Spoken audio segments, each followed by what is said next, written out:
Welcome! We're continuing on with Chapter 5's topic of nonverbal communication in today's lecture. In previous lectures, we've already covered the concepts of similarities and differences between verbal and nonverbal communication. So today, I'm going to focus on briefly introducing the different channels of nonverbal communication to help you gain a better understanding of the topic.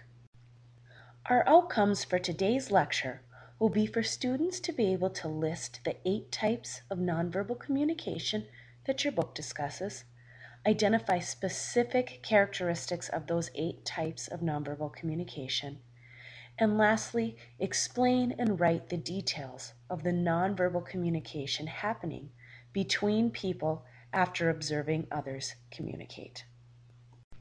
Clearly, there are many types of nonverbal communication. According to research, as much as 90% of the social content of a message is transmitted nonverbally. Your book breaks down nonverbal communications into 8 categories, including kinesics, haptics, physical appearance, artifacts, environmental factors, proxemics and personal space, chronemics, paralanguage, and silence. Let's begin with kinesics. Kinesics refer to all of our body and facial expressions, including facial and eye movements. Today, we'll focus on body movement. Researchers have identified 5 major types of body movements. Emblems are gestures, things like the thumbs up for a good job. Illustrators help us to illustrate verbal messages, such as holding up 2 fingers while saying we'll be back in 2 hours. Affect displays communicate emotional meaning, such as smiling and crying. And regulators help us control the speaking of others, such as glancing at our watch to let somebody know they've talked too long. And lastly, adapters allow us to emit conscious awareness that usually serves some sort of a need, like rubbing our nose or brushing lint off of somebody's jacket we're speaking with. Moving on from kinesics, we'll next focus on haptics, or touch communication. This form of communication is perhaps the most primitive form of nonverbal communication and really develops before our other senses.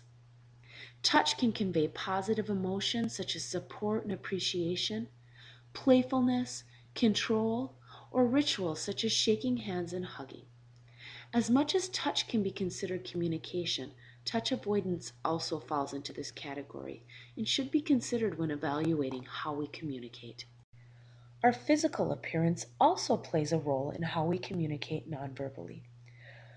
Our general body appearance is going to influence how we communicate and how others communicate with us. It reveals things like our race, gives clues to our nationality, and even our attractiveness is largely determined by our body appearance. Artifacts and environmental factors are any nonverbal communications that are human-made. Things like the colors that we wear, the clothing and body adornments that we have, our jewelry, how we wear our hair, how we decorate our homes, and even the smells that we encounter, things that allow us to try to enhance our attractiveness or set our image or identity, all are included in artifactual communication. Proxemics help us determine the personal space which we require when talking with others, depending if our relationship is intimate, personal, social, or public with another person. It allows us to set those specific distances that we maintain in which we feel comfortable communicating. These distances depend on a variety of factors, such as our culture, gender, age, personality, and can range from as close as touching to 25 feet away. Chronemics is the nonverbal channel that helps us regulate time. Chronemics includes the use of time, how you treat it, organize it, and even react to it. An especially important aspect of time is the importance placed on past, present, or future, and will determine if we're the type of person who prefers tradition, lives in the here and now, or looks forward to making plans for the future. Paralanguage is the vocal, nonverbal dimension of speech, such as our volume, rate, pitch, accent, and any other vocalizations that we make, such as moaning or yawning or even belching. It helps us to determine the status and emotional states of people based on their voice samples. Lastly, we have silence. Silence can communicate just as intensely as anything you verbalize and allows us to do things such as think before we respond and even prevent communications of certain messages. Now that you know more about each of the channels of nonverbal communication, I want you to think about how you use nonverbal communication every day.